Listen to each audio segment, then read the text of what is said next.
Ready to unlock the power of remote computing with ease and security of PayPal? First, fire up your favorite web browser and search for Buy RDP with PayPal. Be careful here, as you'll want to stick with reputable providers who avoid any scams. Look for established companies with positive reviews. Once you've found a provider that looks promising, navigate to their website, browse through their RDP plans, paying close attention to the specifications like RAM, storage, operating system, and bandwidth. Choose the plan that best suits your remote computing needs.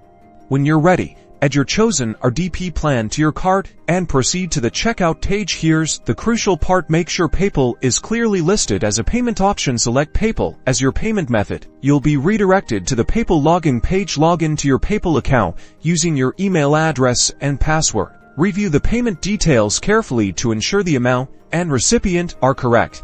Then confirm the payment.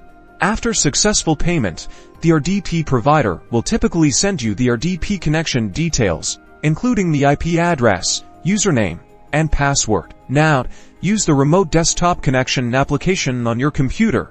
Enter the provided credentials and connect to your newly purchased RDP server. Congratulations, you've successfully purchased RDP Access with PayPal. Enjoy the flexibility and power of remote computing. Remember to always prioritize security and use strong passwords.